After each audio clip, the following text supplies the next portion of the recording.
Hello and a warm welcome back to the channel of Motorbike Nonsense and my final review of the 2026 Yamaha Tracer 7. A bike that is a bit like the time my granddad accidentally went to the NHS and got given 4 new artificial hips. It's more than the sum of its parts, this bike. It's done things to me that I didn't really expect it to. Let's find out why this basic sports tourer is really quite something. This bike costs £8,800 for this, the normal Tracer 7. There is a higher spec GT model, that's about £10,100, and that gets you heated grips, a foamier seat, some luggage, a centre stand and a bigger screen and a few other little bits and pieces. But really this bike is about showing the fundamental joy of touring with new riders and people that want something lighter, more manageable than a bigger touring machine. I love it when people call motorbikes machines. But anyway, this is really about escapism and all that good stuff. This is the first Tracer 7 to get proper radially mounted brakes and upside down forks. It's got some new electronics. I'm going to grab the camera and show you what's new and why you should care. Because you should, frankly. Okay, wobbly camera walk around time. I'll try to do my best. The Tracer 7 gets this new look for 2025 and 2026. It's the Droid 2 design language with the headlights down here. They're off at the moment. I think that looks pretty damn good, to be honest. And I think if they made the Tracer 9 look like that, they would sell more of them. But let's have a quick squiz around the bike. There are the radially mounted calipers that I was talking about and the upside down fork.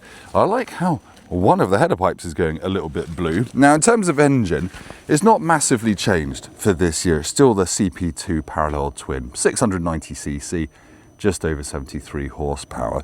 It's a real torquey engine. It's a real delight to use on the road. 68 Newton meters, comes in at 6,500 RPM. It has now got Yamaha's chip controlled throttle, like the Tenere 700 got this year. So that just adds some power modes and traction control to the mix as well. And it also gives you the option for an up and down quick shifter, which this bike doesn't actually have, but you don't really need it. Yamaha says they've made the frame more rigid. It weighs 500 grams more than the one on the MT-07 because it's got luggage mounting points on this one. You've got a new swing arm for this year. It's asymmetrical and it's 4 centimeters longer than the old bike. It's a whopping 10 centimeters longer than the one you get on the MT-07, so more stability, more touring oriented. You might also have spotted it's on some proper rubber as well. It's Michelin Road 6 GT, so it's a touring tyre. I'm still not sure why it's on the GT model, because I thought that used to be for the heavy bikes. You've got a dinky little underslung exhaust there. Rubbers in the foot pegs as well. Now, I've been living with this bike for a month, and I've been really impressed by the fit and finish. It might be a reasonably budget bike in the Yamaha lineup, but it's just really nicely put together. It's made in France at the Saint-Quentin factory where my Tenere is made, and it's designed in Europe as well. Let's just quickly talk about the screen. It's got a reasonably old school Yamaha screen, but it does the job perfectly well, so I don't darken it down for you a little bit. So you've got fuel gauge, you've got the odo trips. We've also got a range readout on here, and you can see I've been getting 62 mpg, mostly on motorways actually, to be honest. And over here, like on my Tenere, you've got a mode button to change between street, sport and custom, and they can adjust things like the throttle response and traction control response. You've got a USB-C down there. God, it's dark. You wouldn't know that this is the height of British summer. It's not, it's autumn. There we go. New Yamaha switchgear with the indicator rocker switch. You press it once to indicate, press it again to cancel it, and you can do little light presses just to flash it 3 times. I never manage that in gloves. Now, the eagle-eyed among you will have noticed you got cruise control as standard. That is really good. You don't get heated grips as standard, they're an accessory, which I'd probably get, to be honest. And the screen, you lift that and it drops a little bit. It's not a massive range of adjustment, but that's a nice one-handed lever to do it. One of the things I've liked about the Tracer 7 is it feels like a grown-up thing to ride, just like your mum. So even though I am 6'3", I don't actually feel too big for it. It's got an 830mm seat height, which is 5mm lower than it used to be. If you get the GT, the extra foam makes the seat height 845mm.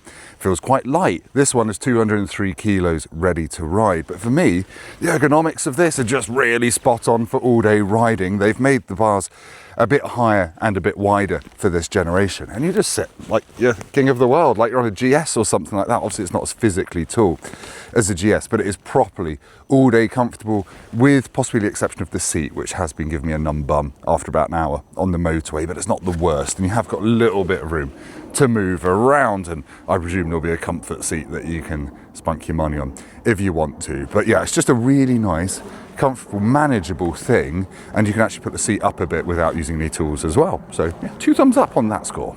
Right, I'm just going to take you out for a quick ride on the Tracer 7. It starts with a key. It's not got keyless, which is actually quite nice. Pull the clutch in and it kind of thrums into life. And this engine is warm, but it's a parallel twin, but it has got some bark to it. That 270-degree crank helps. It's got a bit of something about it, and actually, when you ride it, that's kind of almost the star of the show, really. Along with just the agility, the whole dynamic package just works really well. And with those tyres on this bike, I've actually been really enjoying using this in the British autumn of drizzle and damp leaves and crap on the road. So yeah, it has a ride-by-wire throttle now, but just like on my Tenere 700, I've had absolutely no issues trusting it. It gives you exactly what you want out of cow shit covered corners like that. Thank you, farmer. But yeah, you got to do your own upshifts and downshifts on this one, but it just romps up to legal speeds really nicely. It's not going to take you crazy distances over the speed limits accidentally, but actually during some off-camera motorway frolics, this will get up to quite silly speeds actually, and maintain them. If you've got to blast out some autobahn miles, this will do apparently well over 3 figures in actual complete comfort without feeling like it's going to rattle itself to bits. So it's going to be good on long tours as well. Now, ergonomically, as I said, sitting there looking like a fat Brussels sprout in a Gore-Tex jacket, it's really comfortable. I'm 6'3", so I'm probably at the upper edge of what this bike really will be comfortable for, because I do start feeling the ridge of the pillion seat in my tailbone a little bit, but it doesn't annoy me. But if I was much taller, it would. But just the reach to the bars, it's very relaxed. It's a very relaxed time on this bike, which is lovely for long distances. It just kind of melts away the miles beneath you until your butt gets a bit sore, but you don't get achy knees or anything like that. So it's a wonderful long distance everyday touring bike from that regard. They've not cocked that up. I don't know if you can hear that, but when you go kind of pretty much wide open throttle, it's like a flap opens up somewhere in the airbox and you get a deeper bellow than you normally get. It's really quite addictive, and you do, obviously, because you know you've only got 74 horsepower, you can actually rag on this quite a lot of the time. Yeah, and it still pulls you along with plenty of gusto. Now, I'm well used to this engine from my Tenere 700 that I bought early this year. I've got the Tool Rally Edition 2025, and one of my favourite things about that, other than taking me places I wouldn't normally go off-road, is the engine. It's just got real character. I've put loud exhaust on mine, or loud-ish exhaust on mine, and it's got a real lovely bark to it. You don't get anything from the exhaust on this, really, being Euro 5 plus, but the airbox noise kind of makes up for that, I think.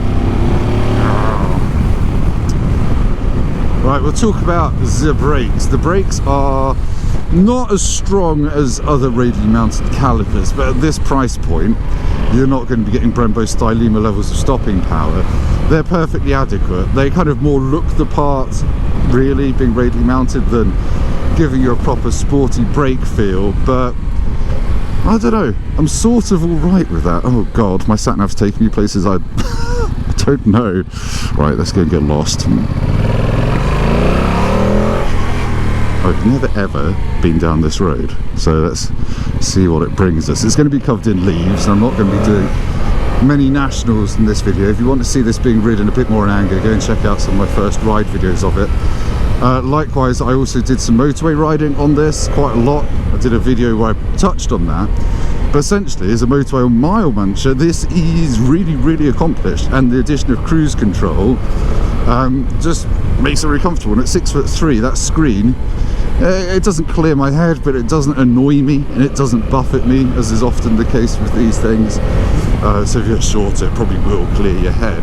But I'm sure you can stick a pig ugly massive screen on if you're an American Facebook group member. I mean, if it's your thing.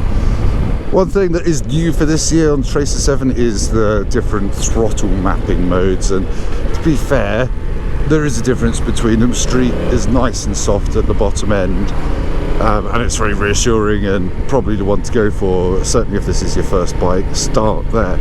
But I think pretty much for everyone else, you'll quite handily manage 74 horsepower, I think, even with a sharper throttle map. So I would just eat it straight into sport, and that is certainly where I've been spending most of my time. And that's true also of my Tenere 700. That just lives in sport mode unless I've had a really long off-road day and my arms are a bit knackered. Street helps reduce off-road whiskey throttle a bit. But yeah, I would leave it in sport. It's nice that it's there, but this engine I don't think really needs softening off. It's just more enjoyable in sport mode. So there you have it. Now, handling wise, I'm not going to be able to show you any mad cornering today given the road conditions and the roads I'm on, but it's just a real joy. It's got a real natural neutral steer to it. The brakes work well, you don't get too much dive on the suspension, but just enough to support you and know what's going on at the front tyre. It's been really good fun to hack about on. I kind of wasn't expecting it to give me so much confidence. I think a lot of it's down to the tyres that's fitted to it. Those Road 6 GTs are famous for warming up quickly and working well pretty much whatever the weather. They're good British weather tyres. But it's just, yeah, you're going to keep up with friends on this, don't worry about that. And you're also going to really enjoy the chassis on a twisty alpine road as well. Loads of confidence in it. It just feels really natural to ride. It's got no nasty tipping in feeling or anything like that.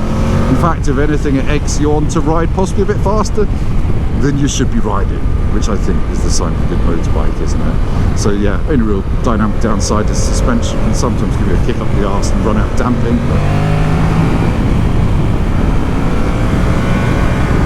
I guess just before we do actually go back for a conclusion, this bike's biggest problem might be preconceptions from old salts like me. It might look on paper a bit steady-eddy, to be honest, with that CP2 engine and, you know, my first sports tourer kind of looked. But it's just not been that to ride.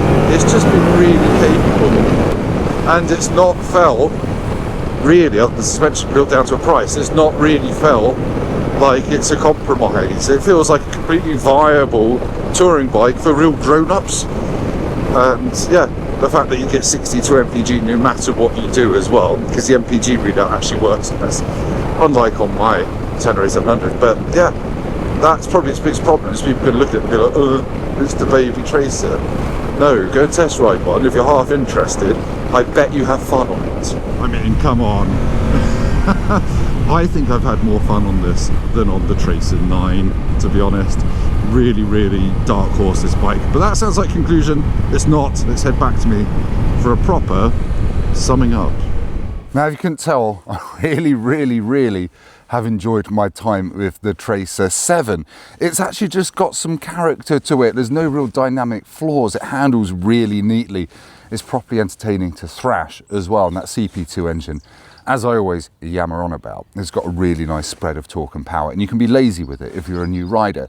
You can lug it a gear higher, or you can go lower. You can be in the wrong gear basically at junctions and roundabouts, and it won't cause you any mischief. It's also very economical as well. I think it looks sharp. It's now finally got the kind of suspension looks, I think, to match its intent really. It actually looks nice, those upside down forks. The only thing I would say is the suspension is reasonably basic, and I'm quite heavy, and I do kind of crash and bang over some bumps. So that's where you see the lower price point coming in. But otherwise, if you're thinking about getting a first bike and you want to go touring, and you do want to go touring, get one of these, stick some soft luggage on it and go and have a ball. So yeah, really good. I know it's got some new competition coming out. It's just been announced at Ike, but I think Suzuki is doing something similar with its old SV650 platform. It'll be interesting to see what that's like next year.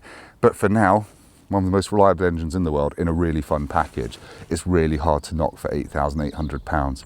Anyway, if you've enjoyed this pile of YouTube nonsense, please give it a thumbs up. Subscribe to my channel because I've got more motorbike reviews coming over winter. And I'll see you soon. Take care. Oh yeah, go down to the comments and give me some abuse, obviously. Didn't have to ask you to do that, did I?